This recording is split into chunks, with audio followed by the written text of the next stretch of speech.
Hello guys, welcome back to our YouTube channel Scratch Learners.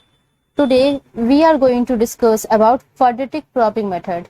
In the last video we had already discussed about the linear probing method, which was a method to resolve collision. See, what happened is that we can't remove collision completely, but we can try to minimize the collision as much as possible. So that's why these many types of hashing function are being introduced and this many collision resolution techniques are used. So this quadratic probing method is an advanced version of linear probing method. I hope you know about linear probing. If you don't know, then please watch out my video on linear probing and the link is given in the description box. So as we have seen in linear probing, that some elements were mapped in the hash table at a specific location that forms a cluster. So to map the next element, it was a bit difficult to find a vacant place in the hash table. That is why quadratic probing is used, in which the address increment of colliding record is the squared value of collision probe number.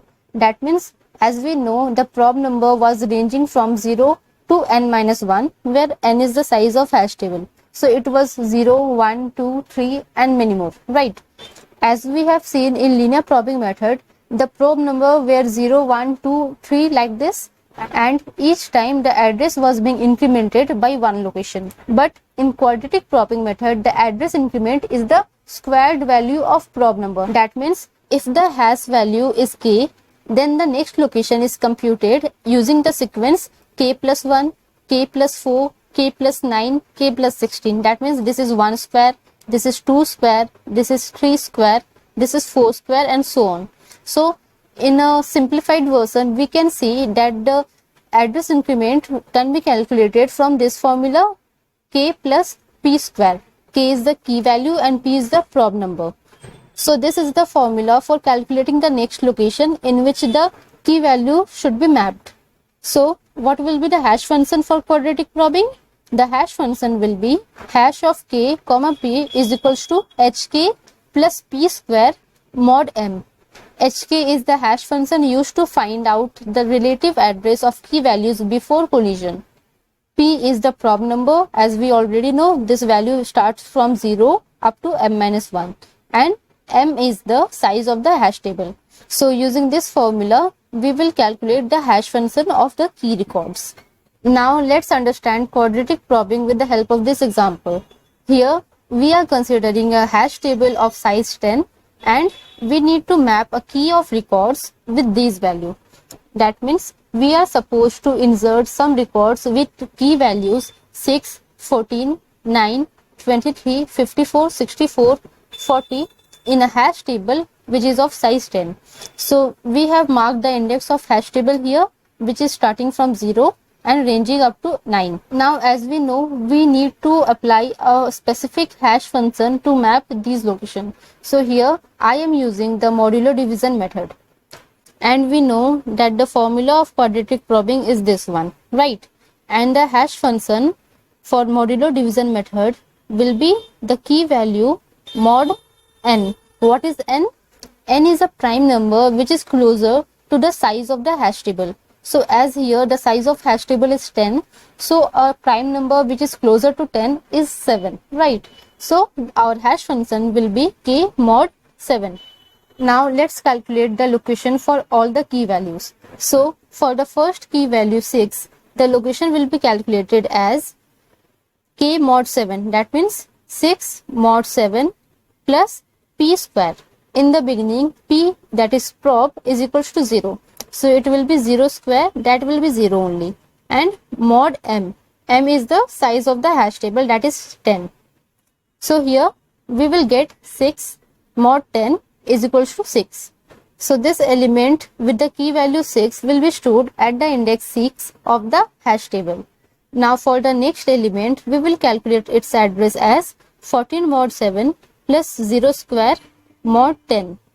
And this will give us as 14 mod 7 is equals to 0 and 0 mod 10 equals to 0. So this will be mapped at the location 0 of the hash table. In the same way, let me write the formula for all the key values. Now for the key value 9, we will get its location as 9 mod 7 is equals to 2 and 2 mod 10 is equals to 2. So the value 9 will be stored at the index 2 of the hash table. For the next key element, 23 mod 7 is equals to 2 and 2 mod 10 is equals to 2. Now as you can see, these two values are having collision. That means they are pointing to the same index 2 of the hash table. So we need to find out the next vacant place for the element 23 to be mapped. Now as we know, the element 6, 14 and 9 were mapped at the first attempt. That means with the prob value 0 only, we had found out the vacant place for these elements. So their prob value will be 1, right? And for the value 23, we will calculate its next address as hash function with the key value, that means key value is 23 and the prob value 1 is equals to 23 mod 7 plus it was 0 previously. Now the prob value will be incremented to 1 and we will calculate it as 1 square, right? And this will be divided with 10. So here we will get 3, right? So the third index of hash table is empty. So we will map the element 23 at the location 3 of the hash table.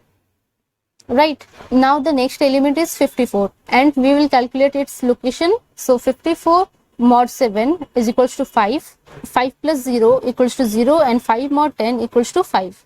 So the element 54 will be mapped at the fifth index of the hash table. Here for the value 23, we found the free location in the second attempt. So its prob value will be 2.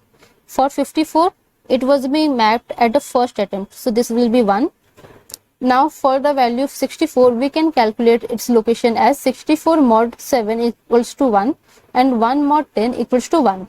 So this value 64 will be stored in the first index of the hash table and its prob value will be 1. And for the last element 40, its location will be calculated as 40 mod 7 equals to 5 and 5 mod 10 equals to 5.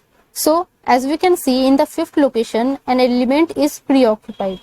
So we will calculate its next address by incrementing the prob value. So it will be 1 now and we can calculate it in the following way, right? And here we will get 6. But at the sixth index also, it is being preoccupied by the element 6. So again we will increment the prob value, right?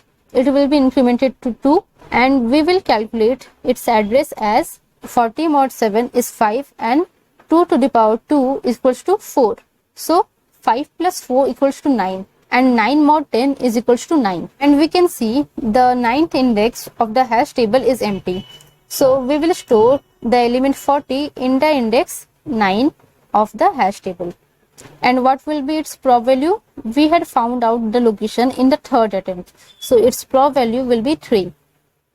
So in this way, we have mapped all the key values in a specific location in the hash table.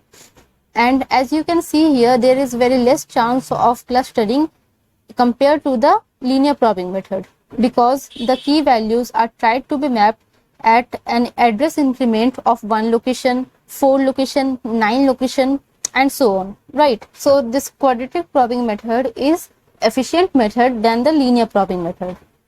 So this is all about the quadratic probing method. If you are having any doubt, you can ask me in the comment section. And if you like this video, please subscribe the channel. Thank you.